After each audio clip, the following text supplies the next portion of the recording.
This person pacing in this high-security prison in Mexico is not an ordinary man, but the world's biggest and most dangerous drug smuggler, El Chapo.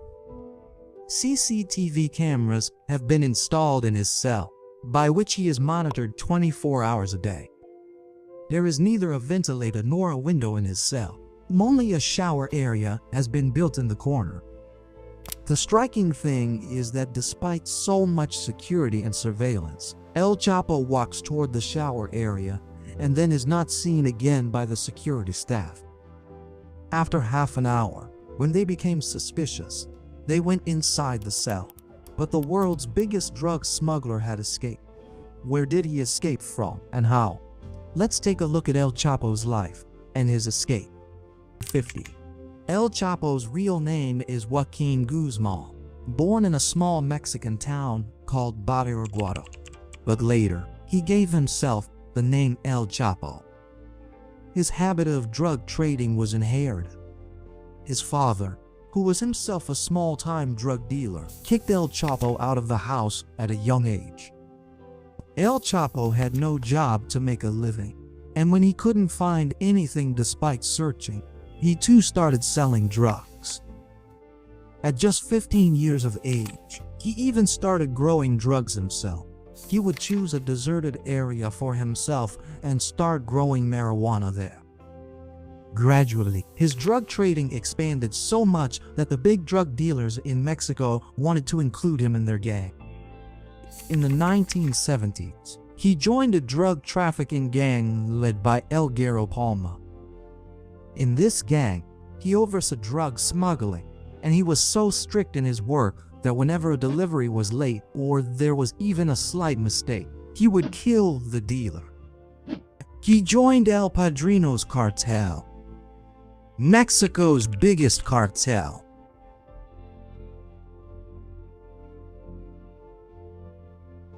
El Chapo was also given responsibility for logistics and drug shipments in this gang. His job was to keep an eye on the drugs coming from Colombia to Mexico. But in 1989, gang leader was caught by agencies. The gang dissolved. Taking advantage of the opportunity, El Chapo formed his own gang, which he named the Sinaloa Cartel. U.S. drugs, mostly Caribbean, Mexico. American agencies had focused all their attention on the Caribbean, and many drug dealers and gangs had been caught. El Chapo took advantage of this and, using different channels, started transporting drugs to the USA. He dealt in many drugs, including methamphetamine and heroin, ecstasy, cocaine, and marijuana gave him more profit, so he focused more on these drugs.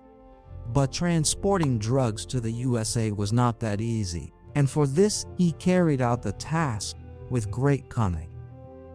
Initially, he smuggled drugs with less smell, like cocaine, by hiding them in fire extinguishers, chili pepper cans, or car rims, which even drug-sniffing dogs couldn't detect.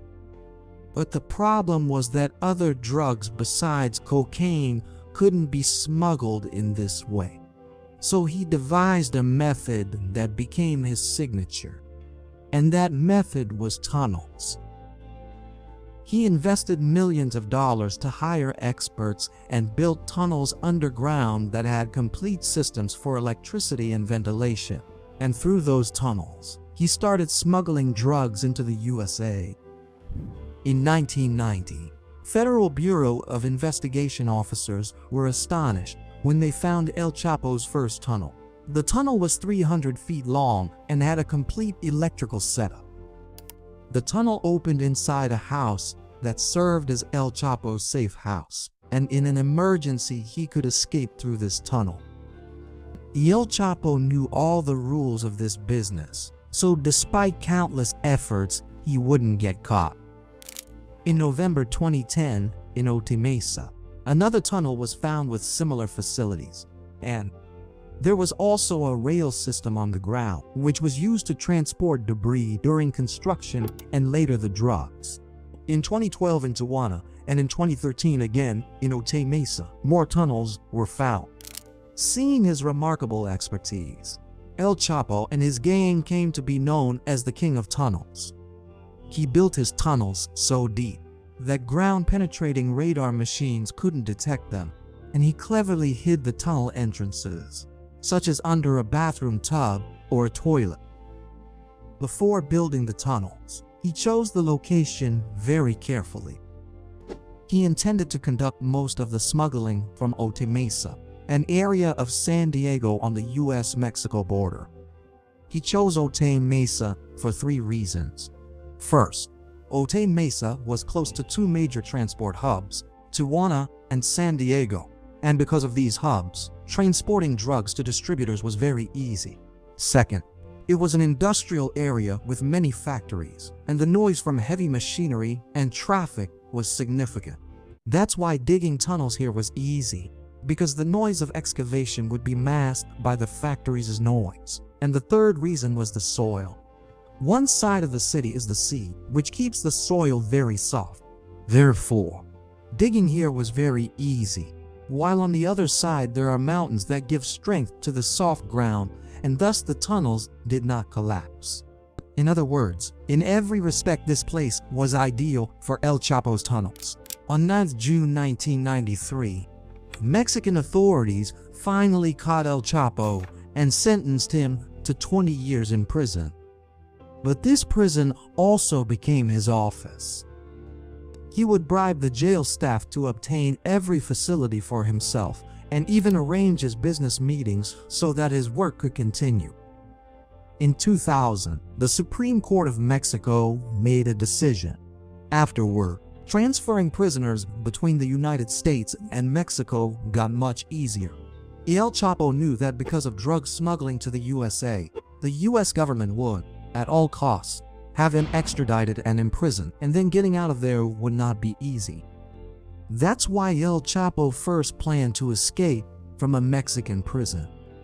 He bribed a prison guard with $5 million and escaped by sitting in a laundry basket. For the next 13 years, he continued to evade capture through his tunnels, drug trade, and other crimes, giving the governments of the USA and Mexico a hard time.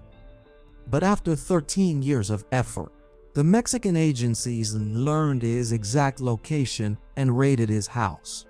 This time, too, he had made arrangements to escape. He slipped into a secret tunnel under the bathtub in the bathroom, but the authorities didn't let him get far, and finally, he was caught once again. He was then sent to Mexico's most secure prison, the Altiplano Maximum Security Prison, and was kept under special surveillance. But just 1 year later, on July 11, 2015, on the 15th, when he was pacing in his cell, he was last seen near the shower area at 8:50 p.m. The only part of his cell that was hidden from the camera's view was the shower area. After about half an hour, when he was not seen on camera, the lockup was opened to inspect the cell. By the time the guards went inside, El Chapo was gone. He cleverly enlarged the shower area's drain and dug a tunnel that connected to a larger tunnel below. This tunnel opened to a nearby construction site 1.5 kilometers away, 33 feet below the ground and 5 feet 7 inches high. This tunnel was big enough for a person to pass through easily. But this time his freedom didn't last long.